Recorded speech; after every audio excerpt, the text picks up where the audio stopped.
The only show here. I have the show today. We have special for you. Well, I appreciate We it. expect a song. So you're gonna have the guys come in at some point, or? I can. I didn't know what was gonna happen, so Well, fair, I'll leave it up to you. I'll just leave them out, and then I can explain it to them and then we'll see. And if there's something you think you want them to see, grab. Yeah. You ready? Yeah. All right, gonna call this special meeting of the Water Commission to order at 10:02. Thank you, James. Only item on the agenda is a review of the Sears Street Norman Ave Water Treatment Plant project. And with that, I will have Mr. Hoyt, Taylor and Howard, do his presentation. All right, thank you. So, as you know, we're aiming to have our design done and our application in accordance with the October deadline. So to meet those goals, we have a very aggressive design schedule.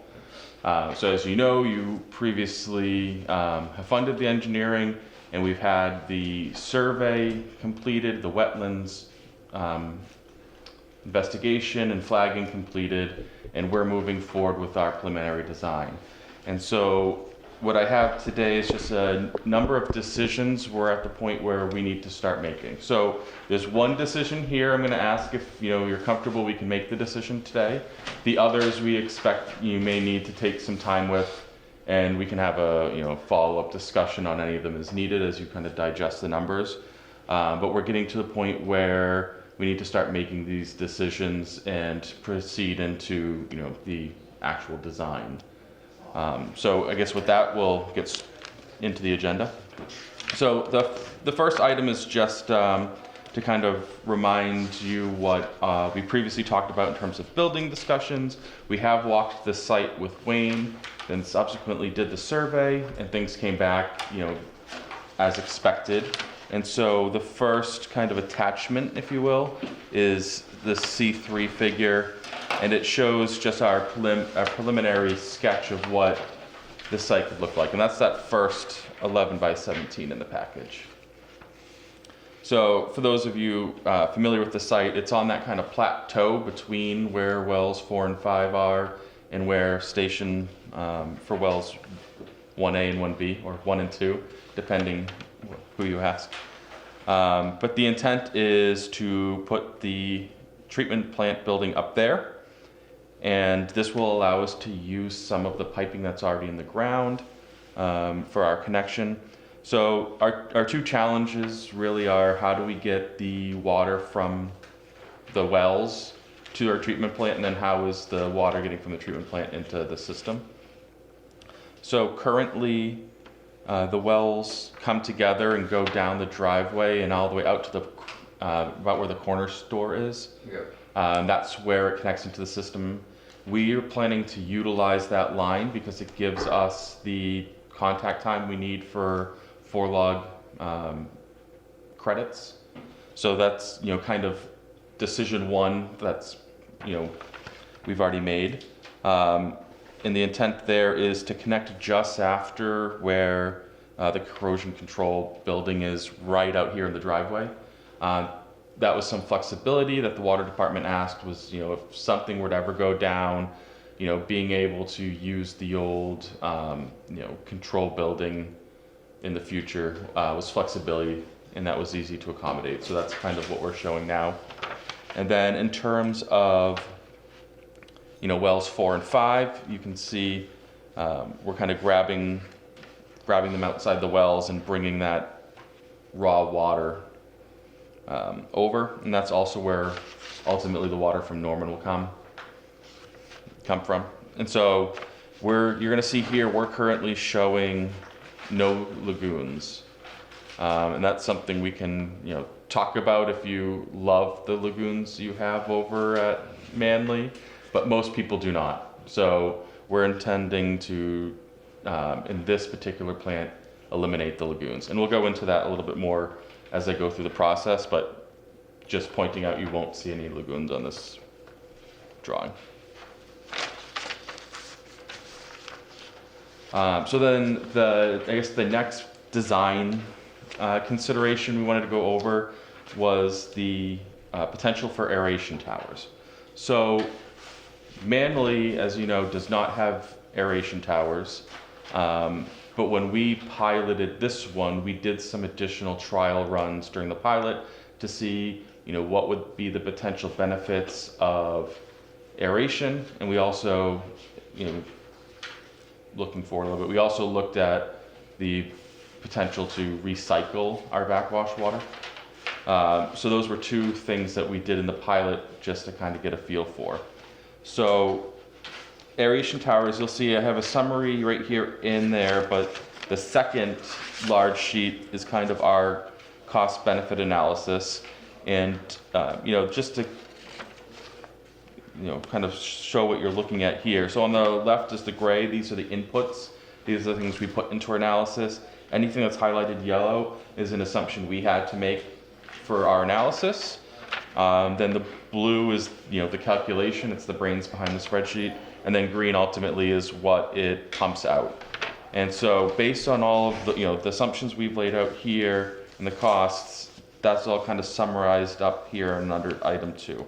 And so you'll see if there is a payback period if you were to go with the aeration. So the challenge you have here is that, our original appropriation and our funding from Mass DEP kind of assumed one thing, and some of these potential efficiencies would be above and beyond that. And so the aeration towers is one of those examples where, we piloted it, we do see a potential savings in chemical usage, specifically for KOH, you can see, we're about a quarter of the chemical usage if we were able to aerate.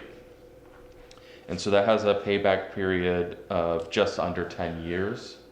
So that's one of the decisions we have to make is, do we find a way to fund that today, understanding it may push our cost estimate above what we previously used for funding, in order to save,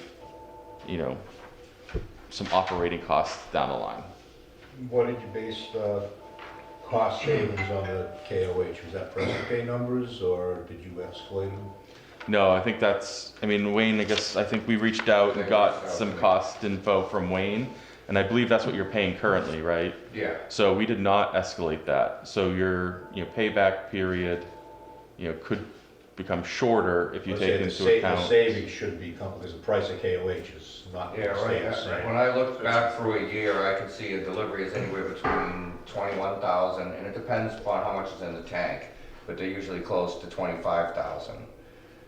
Previously, in my time here, at some point, KOH it's mined from somewhere, not in this country or something, and at some point it actually doubled in price for a period of time. So it's a volatile thing. It's never going to go down. It's been climbing rapidly. Yeah, so the savings would be at least that, if not likely more, because the cost of the KOH is going to still be increasing. So that's, Is there a portion of that capital cost you think would be covered in the, as far as where you're looking at in terms of where the design's falling? So, We'd be yeah, looking- it's possible, when we do our funding, we usually have some, conservative estimates in there.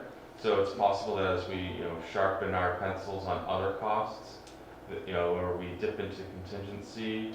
But in this particular case, I don't think we're finding $700,000 just out of our existing budget, right? No, but a couple $100,000 makes a difference if that's. Agreed. Or, and no chance on having them just boost the SRF. That is a chance. So that's kind Okay. of what we want to figure out, because this is one where I think it does make sense. There are other decisions where, it might be a harder sell in terms of, the finances being the underlying reason. This is something I think even DEP would acknowledge is, probably a worthwhile investment, right? Is there a yearly maintenance cost on the aeration? Yeah, he listed that in Yeah. here. That's the 42,000 on the.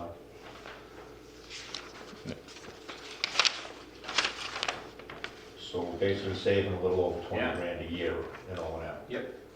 A lot of that, I think, it's not parts, I think it's a matter of taking it apart and cleaning it. You know, I don't understand it. I know that East Bridgewater has one, and they neglected it for many years before they finally went in and cleaned the unit. But it sounds like it aerates out the iron and manganese, so it piles up in there, that at some point you take the plant down and you clean it out. That there are settling tubes or something in it. It Yeah. depends, there are multiple versions of air towers, so. But this is a cost efficiency, it's something that should be funded no matter what. Because you're in it for the long term, you're looking at, you know, you say the plant is good for 10, 20 years, but more likely 50 or more. Yeah, right. We don't design for 20-year lifespans on treatment plants anymore, Right. It's like the investment is so too large. We have to be more resilient than that in our design and construction of these facilities.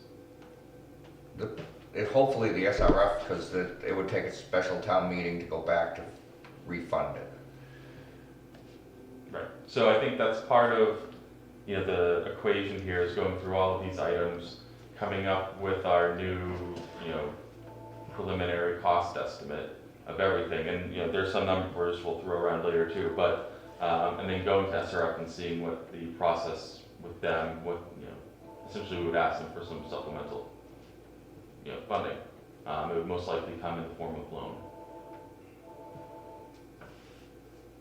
It's kind of hard to go before the voters when I can't tell them anything about our SRF funding yet, even as we move forward with Manly. That's right, that's been a challenge, right? So even with Manly, you know, we kind of had to make some decisions based on what we believed the principal forgiveness were going to be, and it wasn't published prior to, you know, needing to go all in on it. So, yeah, I understand that that can be, you know, challenging from a communication standpoint. So, aeration towers, item number one, we think it makes a lot of sense. So the next one is the one I'm hoping we can make kind of a decision on today, because it allows us to really start accelerating the design. And so that's bullet number 3 on the agenda, and this is our Green Sand Plus pressure vessel configuration. So, you know, as you know, when we go through this process, we do our due diligence, try to make sure we're coming up with the most, you know, effective design, but as well as the most cost-effective design. So we really looked at 3 different options. And so the first one is the one I think makes a lot of sense, which is 6 10 diameter vessels.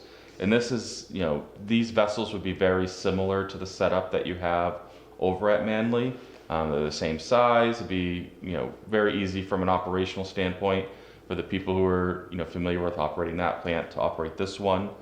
You know, and some of the considerations that we looked into was the backwash, the capital costs, and then just, you know, the effectiveness. So one thing that's going to be a recurring theme in here is the backwash.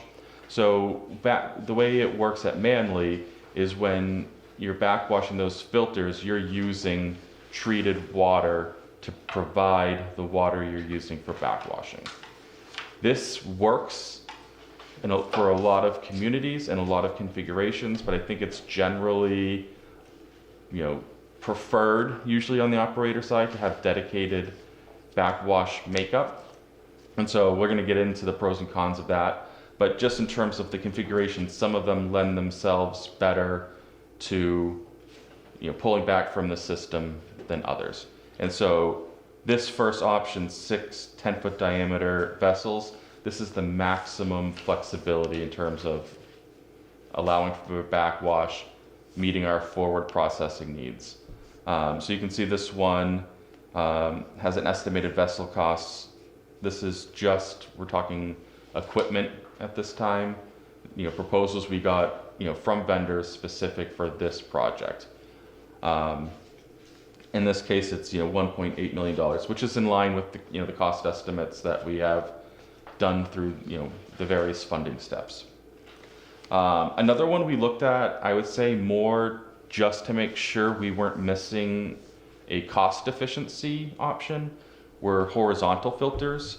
I think we are comfortable eliminating this option unless, you know, something I present today sounds incredibly compelling to anybody. But these horizontal vessels still, they're configured horizontally, but they still flow using gravity, typical up and down flow. And so they're broken up into cells. And so in this case, 3 horizontal vessels would give you 9 cells, but you still don't have the redundancy of 9 vessels. So when you take a horizontal filter offline, you're still losing those 3 cells essentially. So just to be clear, it's not quite the redundancy and flexibility it seems. And really the only reason, treatment-wise, we don't believe that they perform equally to the vertical vessels. So really the only reason we would consider it is if it showed that for our specific application, we're in the sweet spot for flows, and this is cost effective. And that just really didn't turn out to be the case. For all intents and purposes, you're within our margin of rounding in terms of cost compared to the 6 10-foot diameter. And then option C is where things get a little bit trickier, because from the surface, less filters would be a good thing. We say that both from an operational standpoint, right? Maintaining 4 filters certainly seems more attractive than having to maintain 6 vessels. We have 2 main complications with this one, and they are they are challenges we can overcome, but they're worth mentioning. It severely limits our flexibility.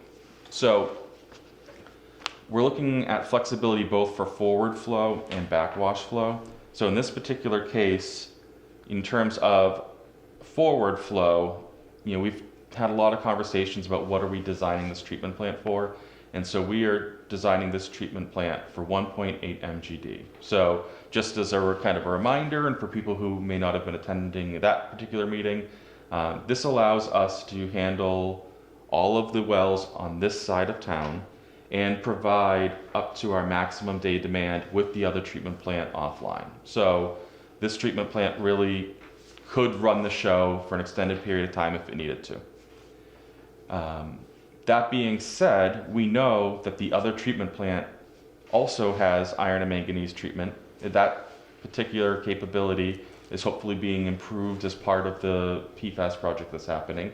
At the end of that project, you will have PFAS treatment over there. So in that source, we would consider to probably be more resilient than this source in the short term, until we can address PFAS long term at this site. So knowing that, then there's going to be periods of time where we're operating this new treatment plant at less than that 1.8 MGD.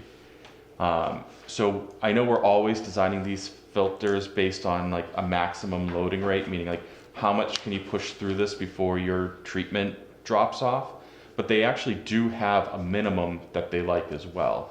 So if your loading rate is too low, you could get channeling through the media, and we call that short circuiting.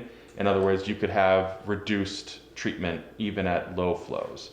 And so for us to be able to handle the widest variety of flows, then the 6 vessels actually makes a lot of sense there, because you can take units offline if you need to achieve lower flows. Whereas, you don't want to you can't just turn them down as low as you want, I guess is what I'm saying. Yeah. And so with the 4 vessels, you have less ability to turn down, because each vessel represents a larger proportional piece of the treatment train. And so then when you relate that to the backwash, you need to have enough forward flow to provide your backwash rate. And so I think it just kind of works out. I don't think it's like by design, but if you look at our backwash rate versus our loading rate, it's about 4 times. So if you were to only have 4 vessels, then you're going to be really challenged to have enough finished water to backwash at the backwash rate we want. So this would almost force your hand into that scenario where you need a backwash supply tank. And we're going to talk about the pros and cons of that. So, this is still on the table in terms of if, we kind of get further into the presentation, there is, some cost benefit in terms of, the cost of 4 vessels versus 6. Even though they're larger, there is some, capital savings there. But when you take into account later on the cost of having to provide a backwash tank, you'll see that, all of a sudden it's not. Do you have enough, you work Money up a number on that? I think so. Hopefully it's in that. So benefit analysis, see attached. Yeah, it's the last sheet I tagged to the back. Yeah, so it's missing that number.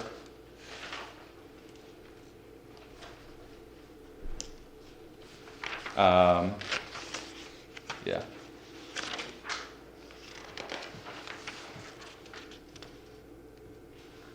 I'll have to follow up, I apologize.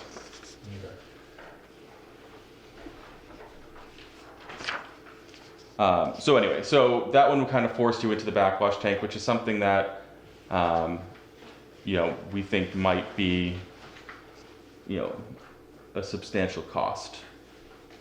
So I guess any questions on that before I move back, then we can circle back? Okay. Yeah, so jumping to, I guess, that last page, we stuck. So the backwash water tank. So as I kind of alluded to, at Manly, we do not have a backwash water tank. So if we're trying to visualize what it would look like here, our new building is going to have a basement, so to speak, but not an occupied space. It's going to include tankage. So we'll be recycling to the extent possible our backwash water. So when you take that backwash water now, it goes out to the lagoons at Manly. In our case, we'd be bringing it into a below grade structure that's part of the foundation. We'd be settling it for at least 18 hours on average, and then we decant the water off the top. And so essentially what happens is over time you accumulate a blanket at the bottom of this tank, and all the while you're taking the water that you're separating from the particulates that came off the filters, and you're sending that back to the beginning of the plant. It's being blended in with your raw water, being treated and sent out. And then you on a somewhat regular basis have to come and pump that blanket out. And we are finding this to be the preferred solution for most communities. We're not building a whole lot of lagoons anymore. So Is it going to go through a filter press, or is it just we're disposing of a liquid? Yeah, it's going to be liquid. Yeah. Is there a market for it? I know some places want the manganese and iron because it's a nutrient. They don't want it with vegetation like what comes out of the lagoons, but is there a market, or we're just... I mean, there's a market in terms of, there are certainly plenty of companies who are running around collecting this from the various treatment plants. Yeah. In terms of a market, where of like beneficial use, I don't think so. Right. So we're not be able to sell it. I don't think so. We're still gonna have to pay to take it away. It'll be an operational cost. But in terms of the overall, project budget, I think it's kind of a slam dunk in terms of going with the recycle versus, lagoons. So if you put that in context of the backwash supply tank, this would now be additional below grade tankage you need. And you'd be essentially, instead of taking water from the system, you would more at your leisure be bleeding your treated water into this tank and pacing it such that when the backwash does come, you have a tank of treated water underneath your treatment plant, which you now use to backwash your tank.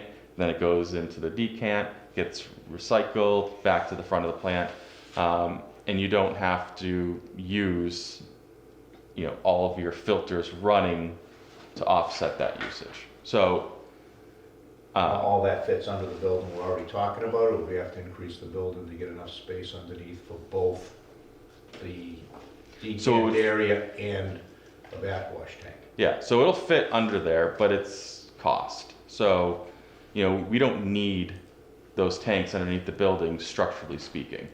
So those tanks being under the building, all of that excavation and concrete costs is, added to what you would otherwise, expect to build. So I think there are communities that don't like relying on having to use finished water and pull back like you do in Manly. And I really regret that I don't have the number in front of me because it was large. Large as in? Large in 300,000, 500,000, 1 million? Better not, can't be 1 million, but. It's not $1 million, but it's more than the savings of going to the 4 filters. All right, that's kind of the main question. So in terms of if we were looking at, potentially funding some of these additional costs that weren't in that base cost, the one that seems like a home run is aeration, and the one that seems like we could probably do without is the backwash tank. And I think, because our application is somewhat unique in terms of this is working in conjunction with another treatment plant, that flexibility of forward flow we think is really important for your staff, in order to meet, a variety of needs, not having it be oversized and, run into issues that way. If we were going to recommend, finding additional resources for the capital investment, we think it's better spent in aeration towers than going with, a backwash supply tank. In which case, if we're all in agreement, that kind of pushes us back in the 6-10 foot vessels being probably the prudent design. I think the 6-10, because, we have such a bell curve during the summertime, which we're working to try to flatten, but at some point we could probably take some offline so that it just sits there and we can rotate through. Right.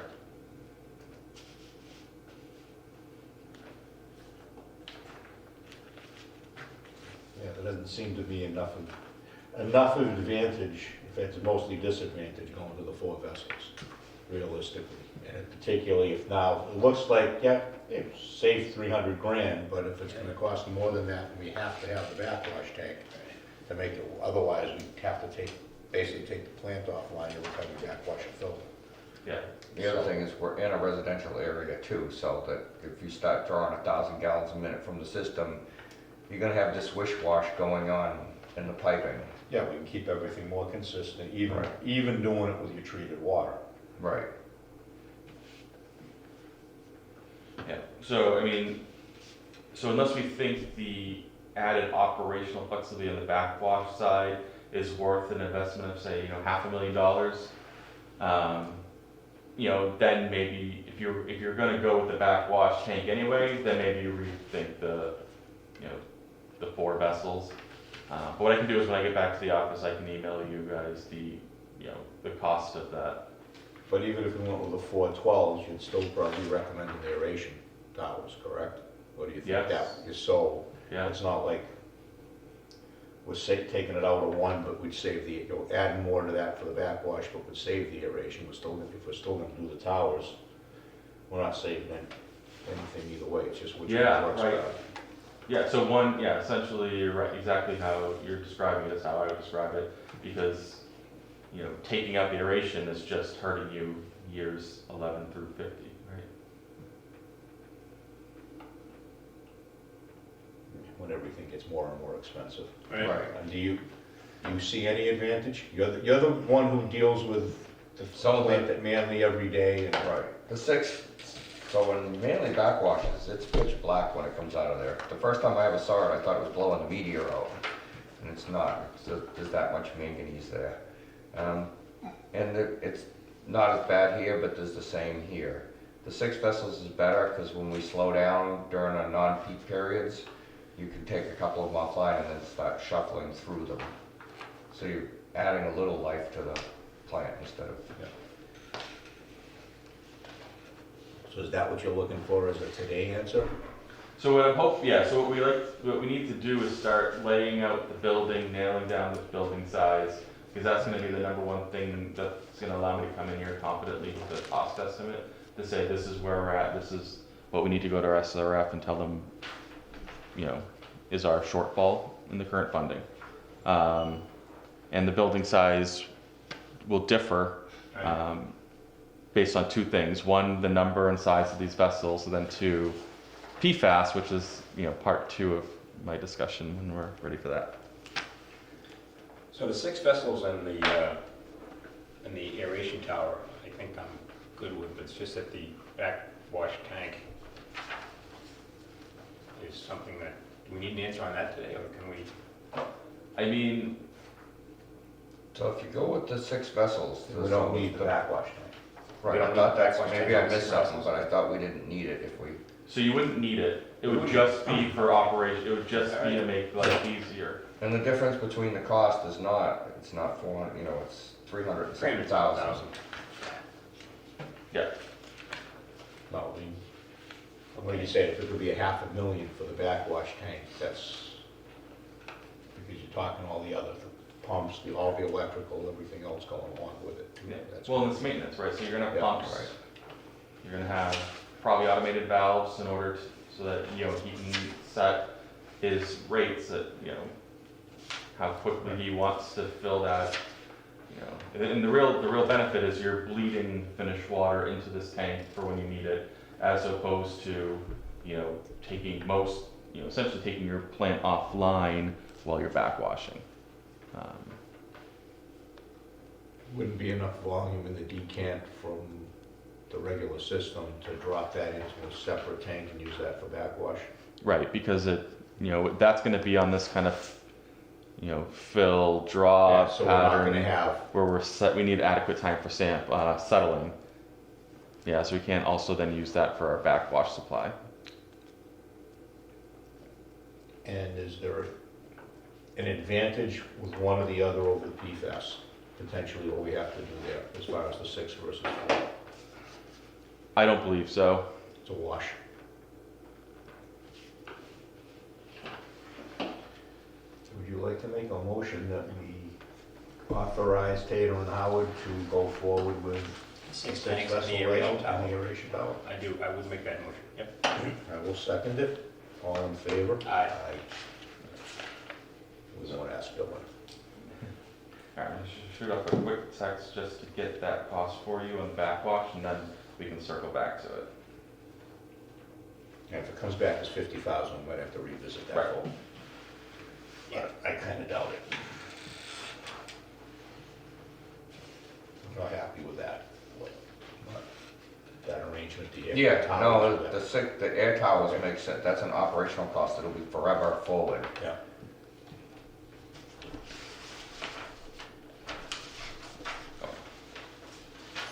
So the PFAS conversation is challenging and nuanced, and is a conversation that's going to have to take place probably over a couple meetings, if I'm being honest. So I think to set the table, we knew something was coming down, and we've had a hint for a while that it was going to be this 4 parts per trillion number that just came down. Now we got the health index, right? So we have we now have a compliance schedule which is 2029. So when we submitted our application to the state for this Sierra Norman site, over a year ago, we did not include any costs for PFAS treatment as part of this plant. That being said, we've had numerous conversations saying, we understand that, to build a new plant and have it potentially be out of compliance 5 years later is a challenge, that we have to be proactive at, right? Just to give you a pat on the back, like, we began Sierra Norman before PFAS even was a word. And then, because we were working on this iron and manganese issue before that. PFAS jumped in the middle, and that's been solved. And now we're back here.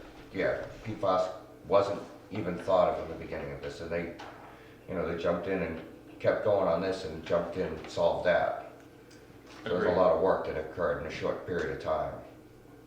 Yeah, I agree.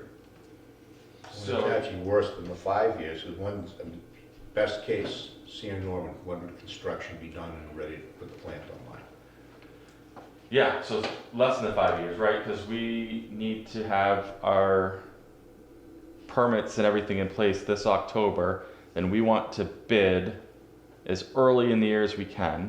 As I think you're seeing, even on the Manley Street tank, you know, we got our paperwork in, you know, we got through the back and forth DEP, got it out to bid, and already we have contractors coming out saying, we can't do all this work, there's too much work, not enough contractors, right? So, you know, we're already seeing competition issues for this treatment plant where we were incredibly proactive and on time and hit, you know, the bids are opening next week.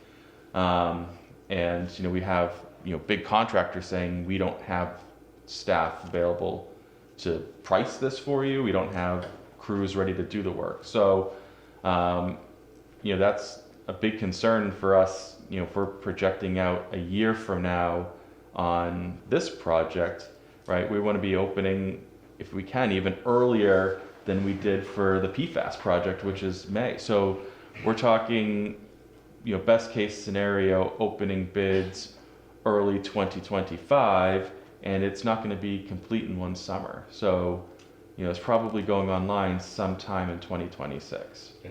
And then you need to be in compliance in 2.5, 3 2029. years later. So, yeah, it's not like it's something we can just let go. Right. We have to get we have to get it right at this point. Yeah. But we also know that it's going to be incredibly challenging, if not, and we don't like the word impossible in our industry, right? But it would be pretty crazy to get PFAS into this design now.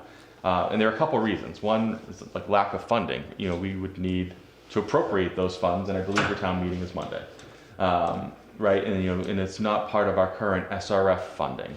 So, and not only that, we would need to get DEP to give us approval to do the PFAS, which would most likely involve some piloting. So we would then need to fund the piloting and get that complete and into the state by October, and we think that's probably unrealistic. If we look at where we are today, that we would have, you know, DEP approval in October and then find the funding to essentially turn this into a Green Sand Plus and PFAS design now, right? So that's kind of the challenge we find ourselves in, is that, you know, as Wayne pointed out, this ball's been in motion for years already. And now, you know, the regulations, and even though we had an inkling 6 months ago what they were going to be, you know, the ball was already rolling at that point, you know, and things were already in motion that couldn't be kind of stopped. So with, you know, without jeopardizing our ability to get the green sand plant done on our current funding schedule.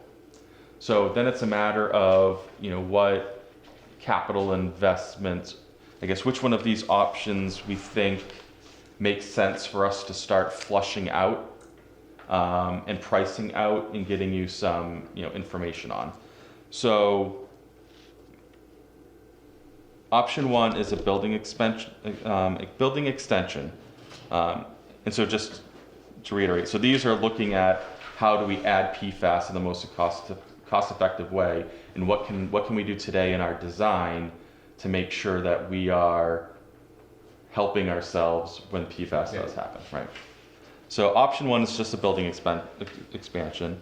Essentially what we would do is figure out the layout that makes the most sense for us, but then also look at realistically what does the addition to that building look like, so we have room for the PFAS filters, and we'll need to know that today so that we can design the foundation so that it is compatible with that addition, right?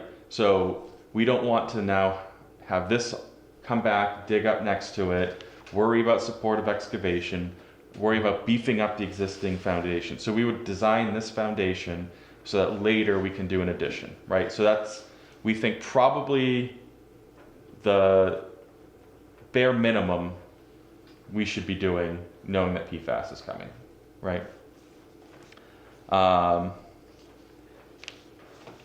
And in terms of what we're talking about for PFAS, we're working under the assumption that we're going to be doing some small scale piloting to confirm that the Fluorosorb is a good fit for this water quality. And that's because inherently we've been looking at your water quality, and the biggest difference is the TOC. And so if we're thinking about, the technologies, when we went through this too with MyX, right? We've looked at all the different solutions, and we feel like we have a pretty good idea that Fluorosorb is most likely going to be the media you'd want to use for PFAS here. Granular activated carbon also treats for color. So anytime you start introducing that color, you're using up all of your PFAS media life to take out that TOC. And you're going to be burning through media like crazy. So, we haven't done a mass balance on it, but intuitively, we feel like using carbon here would be a challenge because, your annual media costs are going to skyrocket. And then we also know that in terms of carrying the oxidation through the green sand vessels, ion exchange on the tail end wasn't going to work. We looked at it at Manly. We were going to be melting media. We would have to add an additional step where we're neutralizing.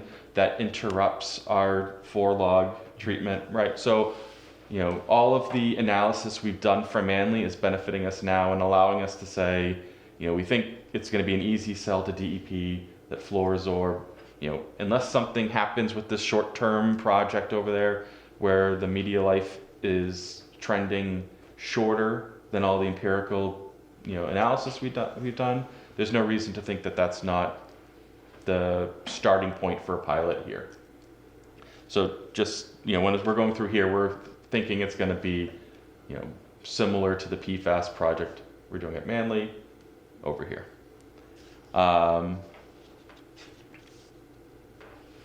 So option one, again, just to kind of tie that up, we would be doing the bare minimum today, which is just making sure we're not making it harder down the road. But it also will have the maximum total cost when you look at this down the road, right? Because it's going to be additional capital cost at PFAS, but that additional cost is now coming a year later, and we have yet to see a year over year trend where construction costs and engineering costs aren't going up, right? In some years it's gone up quite a lot. And the number one thing we are worried about right now is that, with Manly, you guys are on the leading edge, right? You've been proactive. Here, right now, we're on the leading edge because we've been planning for treatment, but all the communities who've been waiting on PFAS now can't wait anymore. The limits are going down. More and more communities that were in compliance are finding themselves out of compliance. There's going to be a lot of competition for funding sources, and there's going to be a lot of competition for construction. And if we were to, go to Vegas, we think odds are it's going to get worse. be There are rough. some pipe Yeah. fitters out there. Yeah. So we are in a really tricky spot where, we can't jeopardize what we already have in terms of funding for the Green Sand Plus project, but understanding the more we delay on the PFAS, the more it's going to cost. So option number 2 would be to make the current building large enough to house the future PFAS vessels. So in this case, it would be similar to what you did in Manly, right? So Manly, we put in 1 train of lead lag, so we have redundancy in what's there, but we don't have 2 parallel trains. So what we did over there is we left enough space for a second train of PFAS. We left knockout panels in strategic locations in the building so that down the road, if we need to bring more PFAS treatment to that, it's the cost of the vessels and connecting up the water main. So this would be kind of that same approach, where we take a look at how much bigger would our building need to be. And now that we're kind of, I think, narrowing in on what size it needs to be for green sand, this becomes a pretty easy exercise for us to do a layout to show you what it looks like with 6 green sand plus vessels and some PFAS. So I can come back to your next meeting and have some, visualizations and numbers to what option 2 might look like. And then option 3 would be try to build PFAS now in its own building, but adjacent to the existing. And we'd have to really kind of vet this out in terms of funding, but try to get that going now, and it would be a separate contractor, right? So theoretically what we would be doing is in August, we'd be putting in an application for SRF funding for a PFAS project. And then, so by next October, we would have our PFAS design complete and all of our permits in place and getting our application into SRF. And then essentially exactly a calendar year from when this contractor starts Green Sand Plus, you'd have another contractor starting a PFAS plant on the same site. Logistically, it's a nightmare. But It it's, could be the same guy, but chances are. it could be, depends on their bonding capacity, Yeah. right? If they can carry those 2 large contracts and all the insurance and bonding at the same time, certainly there are contractors out there who could do that. But it might be a different contractor, and you might have 2 contractors overlapping. And again, it put a lot of pressure on the design to make sure we have realistic milestones where you can't ask contractor 1 to get things done before their contract says it needs to be done to help out contractor 2 and vice versa, right? So Doesn't happen in the real world. it's incredibly challenging. And like we said, option 4 would be, let's just do it all now, but we think time frame wise it's not doable without delaying the Green Sand Plus and jeopardizing that funding. So I saw the tank layout for Manly. A lot of those hand valves that are in there, they're not automatic, or are they? So yeah, there's a combination of the 2, but a lot of those valves. I mean, I'm not against the hand valves. It removes instrumentation. That's the thing that takes Yeah. us out most often.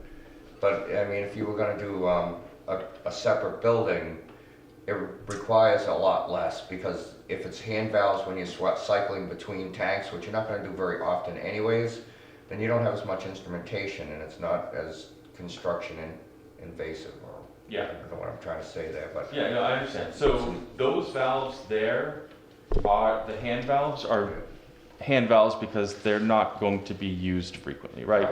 So you're not going to run into a ton of situations where you're not going to be frequently switching the lead and lag, right? It's going to be if you get into a point where you're replacing, media not all together, but one then the other. Then during that media replacement, you're going to switch it so your new media becomes the lead and your old media becomes the lag. Whereas right now they're going to be kind of used up, pretty much at the same time, so to speak. Where you're just going to see breakthrough in the first vessel first. So you're not, and since we don't have 2 other vessels there, you're not ever taking this completely offline and switching to the other ones. But the valving is all there, so if those vessels get put in later, you have that ability. So if you look at like the process flow diagram, and you can follow that line through the process like a half dozen different ways. But you're not going to be regularly changing between configuration 1 and 5, and then going to 2 and 3, like in practice. So that's why a lot of those are hand valves. yeah. So the building itself would just require more, electric power for lights and stuff, and it's not almost all the automation would be in the big plant itself. It would be very similar to what we're doing at Manly, where you have your main treatment plant, and then you have an ancillary building just for PFAS. The reason we can't do the same thing about setting a separate contract, that time frame out, so that before everything's done there, let's set it up to do it up as the building extension, so you don't have the extra expense in a lot of what's in the building. You gotta do the same piloting to do it in a separate building, Yeah. right? All that still goes together. Instead of the separate building, when they put the foundation in, you set it up for the extension, and then let a contract for the extension to be done essentially as they're finishing up that building. Yeah, it just becomes a little bit logistically harder to time it because now contractor 2 is somewhat reliant on contractor 1 being to a certain point, and that's not, it's not something we couldn't overcome. So it might warrant a little bit more, I think. But I think Thinking of the site and everything else, a separate building out there might be a bit of more of a challenge. yeah, it's a bit of a squeeze. Than if we can do it just as the only real reason for the extension, or from not going with the extension, is that issue of, can we get into another round of funding somehow, what's there, and trying to get scheduled. But it seems like you could do either way, you could do those two, option 1 or 3 at the same time, kind of a time frame. Yeah, I think you're right. I think maybe it's a little bit of extra, Maybe creativity putting your spec books together. Yeah, But yeah, I think you're right. I think we could. it might even give a little bit better chance of getting the same contractor. Because then you don't have if they're looking at that coming in, they know they're already on the site, they can have a fair amount of savings in terms of them being able to do the coordination and keep things going, Yeah. so. Yeah, no, that's. We don't need to decide on any of this. Yeah. So right. So the PFAS thing is just like the start of the conversation. I think we need to do some layouts. I think we need to put some costs in front of you before you can make a decision on any of it. But we did want to just let you know that it's a big part of our decision-making process, and that we're with your cooperation trying to be very proactive on the PFAS and make sure we're setting ourselves up for success by doing a little bit more now. Well, we're gonna have to do it, so it makes no sense to spend what we're spending, even if, hopefully a lot of it gets paid for in grants and loans. Yeah. But still, we're spending a bunch of money, there's no sense having it, 2 years out, all of a sudden we're in violation again. So we wanna have it all set up and ready to go. Right. That's all up to whether Mass leaves their current setting alone at 20 nanograms per liter and doesn't suddenly jump ahead. Well- But they've been proactive.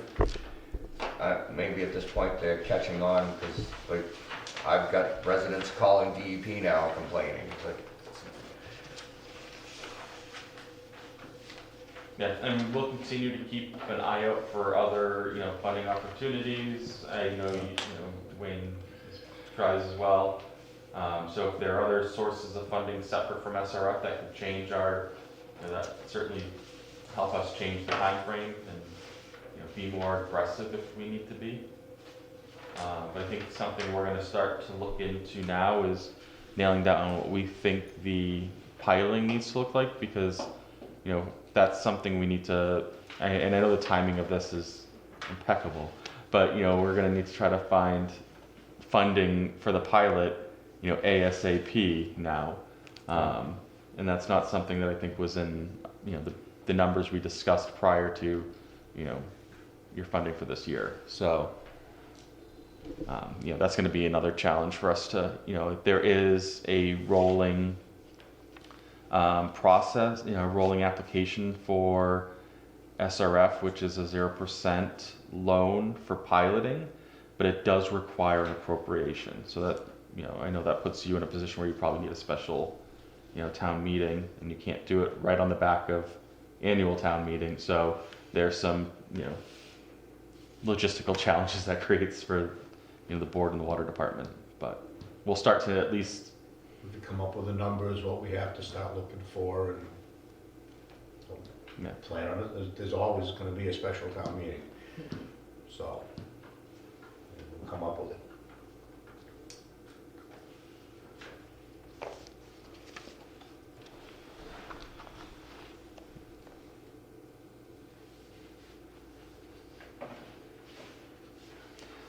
So, just under $1 million was the cost for adding the backwash supply system.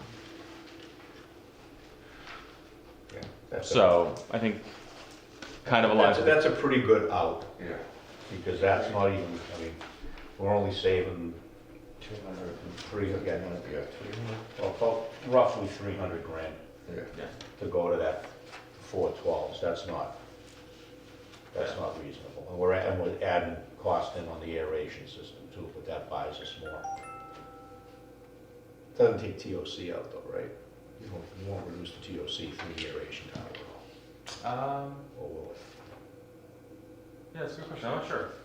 I'm sure, I not can't too- remember, and that's why I figured Yeah. I'd ask. Because if that helped with that, that's another benefit for the aeration tower Yeah. as well.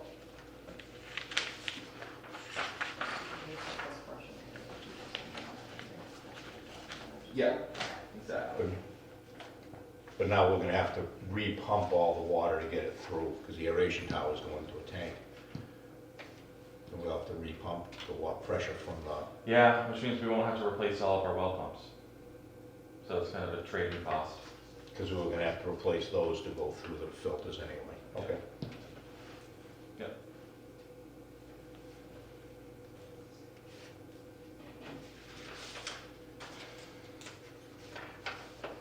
So I know that was a lot to throw at you all at once, but I appreciate you guys giving me an opportunity to come in. Well, yeah, I don't think we could have gotten through this before town meeting next Monday night. No.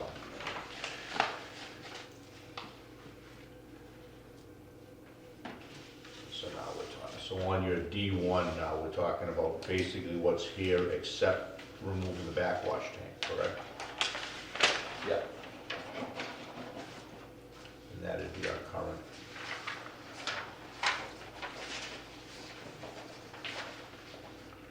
This is showing, 5 vessels. At one point, we were trying to get away with fewer, but the loading rates don't really work out that way. So it'd be back to the 6. Yeah. Oh, there's 6 here. Does it? 1, 2, 6, No, it's 4, 5, 6. Oh, I'm looking. Oh, you're looking at, no, you're looking at the, without the aeration of the backwash tank, that's D1. Oh, Oh, you've got them both labeled D1. yeah, they're both, that's what I like. I'm looking at Okay. D1. No, with the aeration, Yeah. the second one. With the aeration without the back, take out the backwash tank.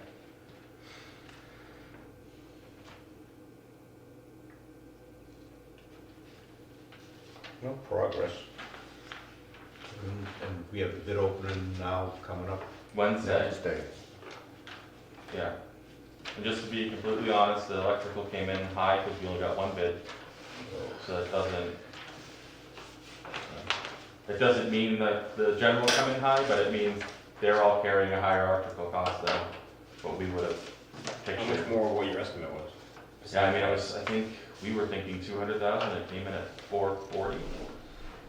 So double. There goes the contingency, pretty much. Did they say why it was so high? No. Only better. They're the only ones who bid. And so that's what we're trying to be, cautiously optimistic that we do think we have a, handful of bidders, but, when we send out these addenda, we have had contractors come back and say, we received it, but, we're too busy to bid on this. So it's not gonna be, a long list of bids, but there, at least, we feel like we're gonna have a couple, a few, yeah. How many took out for the electrical sub bid? Yeah, good question. I don't have the plan holders list. I think there were at least 3. One we knew wasn't going to bid, and then there were several contractors who will also sub-bid out the electrical themselves, and both of them didn't do the electrical, which is what allowed us to kind of suss out that they're not planning on bidding the project at all. Because they just put their own sub bid in. Right, and now they can't, they were excluded from, Phillips, who did bid, said, excluding, these 2 companies. Because, they don't want to have to compete against them on the electrical side, then have to work with them on, Yep.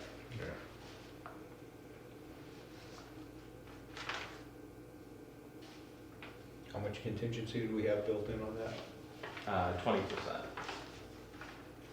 Which is, do the math for me. Yeah, $200,000? Or maybe even more. Because the construction, so the total was 4 million, right? And I think the construction was 3.2 of that.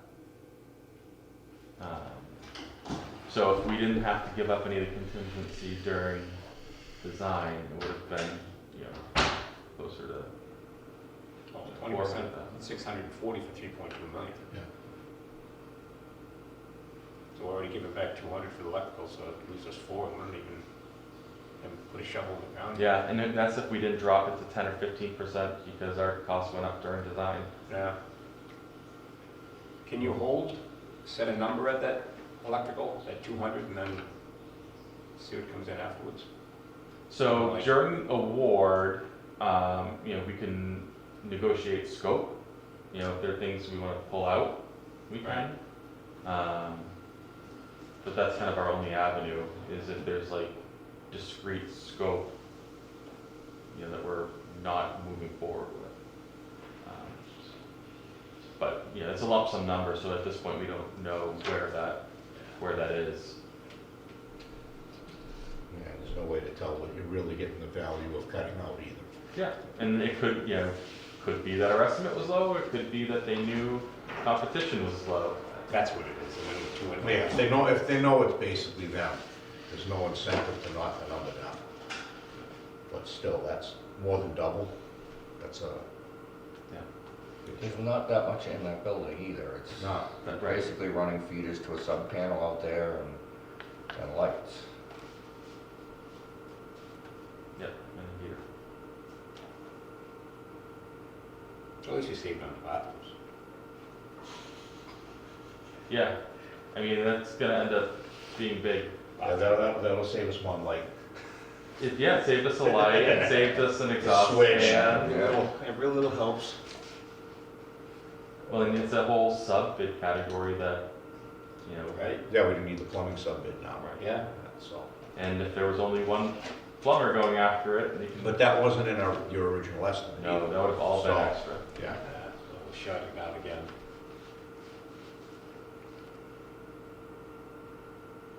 All right, well, we gave you one answer, you're gonna come back in, middle of May, that would be the next meeting for you to come back. Yeah, is that May 20th, or do you have one before I think it that? sounds like, 14 is 20, right? because we have one,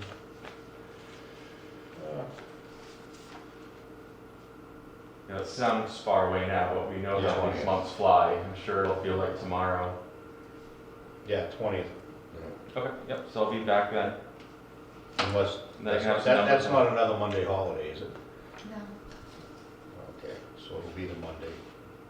Yeah, if you can have that, we can keep, try keeping it moving, and you'll have the bid results for Manley. Yeah, which, yeah, So that's have gonna be an all that. important one, because we won't want, and we'll have to get you award information well in advance of that, because we probably need things signed that night. So I can send an email just letting you know what that looks like on your end, so you can put it on your agenda and, you know, be prepared for it, but, you know, that means we'll have to get you our recommendation, and then we'll have to get your signature on things, so we can send it out to SRF and get their approval to award. Because that's the deadline, right? It's like we have a hard date, June 30th, that we need to award the project, or we run the risk of losing principal forgiveness. So we just don't want to, you know, miss the boat.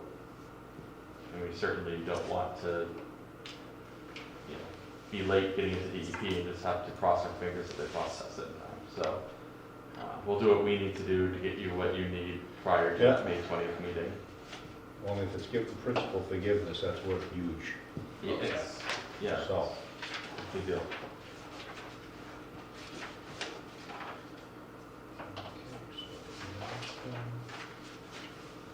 Yeah, 'cause then we'll.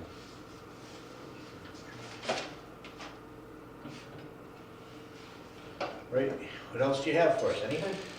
No.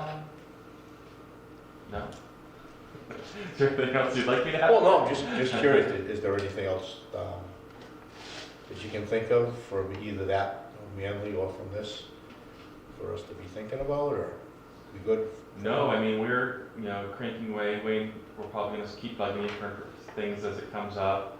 We're doing our water main layout right now for this new project, so as you know, we have to get water from Norman over here. We're trying to do so with as little paving as possible. But unfortunately, all the lines that, run back and forth right now are AC. And, as we're talking about building resiliency in our design, using AC from the 50s is not ideal, a little short-sighted. So we're working on that, water main layout. We'll probably have to coordinate with Wayne a little bit just to make sure we're capturing any service swap overs that need to happen. As we plan to kind of repurpose some of the cast iron lines that are out there. We are planning to reuse. It's kind of where our focus is right now, because now that we have some decisions being made, you're going to see us pushing really aggressively to get you some building layouts and an updated cost estimate by May 20th. Just because we want to continue to show you the progress, have you kind of co-sign that we're moving in the right direction as we do it, because we don't have time to go back and try again if we miss something. I know you said wetlands have all been flagged out there. Is Concom, you haven't seen it? No, we haven't talked to Concom. I think, since we're moving away from lagoons, I don't know if there'll be any permitting. I think we'll be outside. Okay. We can always do an RDA, just, as an olive branch to say, we're pretty confident that there's no, wetlands permitting. Here's, a request for determination, here's our site plan, give them the opportunity to look at it. But I think that one, our permitting is more going to be on, the MIPA side, like doing our due diligence on, mass historical, endangered species, getting, MIPA on board. We're going to be obviously proactive with the planning board this time around. We know we're going to go for it, so we're going to get on their agenda early. So we're going to be pushing towards getting ready for that well in advance of. They mentioned zoning too, because we're on residential. Okay, yeah, so we'll plan for that as well. There'll be a bathroom over there. Areas. Well, I don't know if we'll fall into it, because we'll be more than 400 feet from here. Depends on what's happening down the Cape. Okay. We'll keep an That's eye why on it. The policy is now 400 feet. That's, So we're gonna miss on that one anyway, no matter what. yeah. But that one we know before, right? So really the biggest issue was, that it wasn't being interpreted that way by our industry back when we funded the Manly project, right? So, we were, it was, what we're now learning was it was a very town-specific enforcement. That's the word, enforcement. Yeah, so, I think that's kind of what caught some people off guard, was that, I don't think it was uniform enforcement. And, now everybody knows, and Do you have anything else for James? James has given us Enough today. I know. Wow. It's like every meeting we spend, it's like more and more, but we have to. No, but this money, if we do it right, we're spending this money, but we're not actually spending money. Well, in the long As run, much we're as not spending possible. money, it's still Yeah. which pocket it comes out of. Water is not free, water is No, not, if it comes out of the state's pocket instead of ours, state's in the hole now. well, better them than us. Well, They just increased taxes. But I mean, it's why it's so helpful that you've been proactive Fees. all along, because, Yeah. competition's about to go up. So you want to just kind of maintain that, position you put yourselves in. And I think that's been the board's, the water department's board prior to for the years that I've been paying attention to what's going on with the water department, that they've always been proactive in terms of, treating the water and all that. Now it's more so now that I'm on the board. Well, I can even- actually see firsthand. When the PFAS stuff was starting to come out, it was Wayne that brought up, you know. look, they've got a program to pay for the first rounds of the testing. and we went through, so everything, we have been right at the very beginning of all this stuff. Yeah. And it's because, Good you job. pay attention to the stuff, we caught it, it would have been nice if the results were different, but we would have gotten hit with it anyway, and this way, because we started early, we're out in front of it. And, hopefully it would cost less to the ratepayers than it otherwise would have. What's after PFAS? So there's unregulated contaminant monitoring number 5, but they already introduced unregulated monitoring number 6. We're scheduled for 5. We're part of that group this summer sometime. They haven't told me when. But they're always finding new contaminants. Water is, when we're asked if it's safe to drink, yeah, it's one of the most regulated things going. It's the reason that they get antsy is when you get public notices. You don't get do not drink orders and you don't get boil orders, you're getting advisories that say that we're reaching these limits. So, and I'll explain that at town meeting in some way, shape, or form, as I'm begging for 10.7 million plus.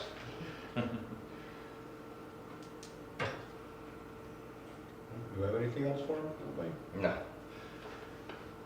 Motion to adjourn. Yeah. You made the motion to adjourn? Yep. I'm sorry, did you- Well, actually, did you have anything? I don't, but thank you. Okay. Are you all set, Mr. Chairman? I'm sorry. so, I I'm, put the cart before the horse here. no, I'm I have set. inspections to go on. That motion, oh, yeah, I'm trying to get some more. So you made the motion, I seconded it, all in favor? Aye. Aye.